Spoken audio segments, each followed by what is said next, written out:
Hi friends, ఈరోజు వచ్చేసి నేను మంచి హెల్దీ రెసిపీతో మీ ముందుకైతే వచ్చేసినాను. ఈరోజు వచ్చేసి నేను రాయలసీమ స్టైల్ స్పెషల్ పులగం చేస్తున్నాను. మామూలుగా అయితే పులగము అన్నం చేసుకునేటప్పుడు పెసలు వేసి అన్నం మాదిరి చేసుకుంటారు. బట్ నేను ఇది డిఫరెంట్ స్టైల్లో అందరు ఇష్టపడే విధంగా, పిల్లలు కూడా ఇష్టపడే విధంగా నేను తిరువాత పులగం అనేది చేస్తున్నాను.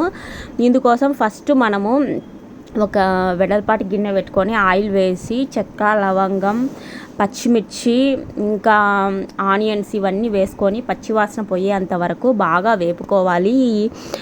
సమ్మర్ స్టార్ట్ అయింది కదా, సో మనము బాగా చల్లదనం కోసం కూడా మనం పెసలు ఎక్కువ తీసుకోవడం వల్ల హెల్త్కి చాలా మంచిది, ప్రోటీన్స్ కూడా ఎక్కువ దొరుకుతాయి.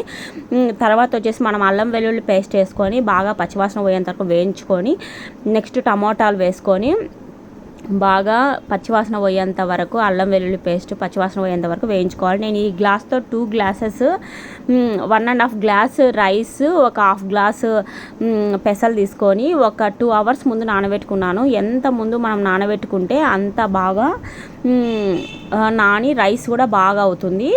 సో మనం ఇలా పచ్చివాసన పోయినంత తర్వాత వచ్చేసి మనం ఒక గ్లాస్కి 2 గ్లాసెస్ వాటర్ వేసుకోవాలి. నేను 2 గ్లాసెస్కి 3.5 గ్లాస్ వాటర్ వేసుకుంటున్నాను. ఎందుకంటే పొడి పొడిగా మనకు బాగా వస్తుంది, అందులో ఎక్సెస్ వాటర్ ఉండిపోతుంది కదా, ఆయిల్ ఇవన్నీ ఉన్నాయి కాబట్టి. సో నేను 3.5 గ్లాసే వాటర్ వేసుకున్నాను.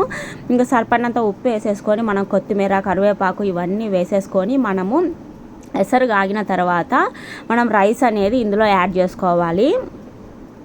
మా సైడ్ అయితే ఎక్కువగా ఇలా రైస్ ఎసరు కాగిన తర్వాత మనం రైస్ యాడ్ చేసుకోవాలి. మా సైడ్ అయితే ఎక్కువగా ఇది తిరువాత పులగము సాటర్డే రోజు ఖచ్చితంగా చేసుకుంటారు. మామూలు పులగం చేసుకొని శనగకాయల పచ్చడి చేసుకుంటారు, చాలా బాగుంటుంది. మా సైడ్ ఇదే స్పెషల్. ఎక్కడికైనా మనము ఎక్కడైనా అన్నదానం జరుగుతున్నప్పుడు కూడా అన్నం పులగము శనగకాయల పచ్చడి పెడతారు. ఇంకా మనము ఈ పులగము ఉడుకుతున్నప్పుడు నెయ్యి 1 స్పూన్ వేసుకుంటే చాలా టేస్టీగా ఉంటుంది. వాటర్ అంతా ఇంక్రీజ్ అయినంత వరకు ఉండకుండా కొద్దిగా వాటర్ ఉన్నప్పుడే మనం సిమ్లో స్లో ఫ్లేమ్లో పెట్టేసుకొని మగ్గనివ్వాలి. చూసారు కదా ఫ్రెండ్స్, పులగం అయితే రెడీ అయిపోయింది.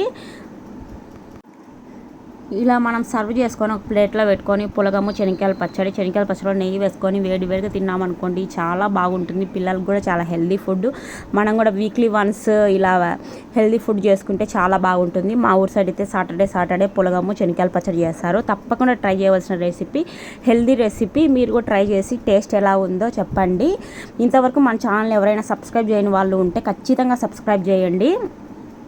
ఇలా మనము న్యూ వెరైటీగా ఒకవేళ పులగము మామూలుగా చేసుకొని అన్నం మాదిరి చేసుకుంటే కనుక నచ్చదు అనుకునే వాళ్ళు ఇలా కొత్తగా ట్రై చేయండి. ఓకే ఫ్రెండ్స్, ఈ వీడియో కనుక మీకు నచ్చినట్లయితే లైక్ చేయండి, షేర్ చేయండి, సబ్స్క్రైబ్ చేయండి. మరో మంచి వీడియోతో మీ ముందుకు వస్తాను.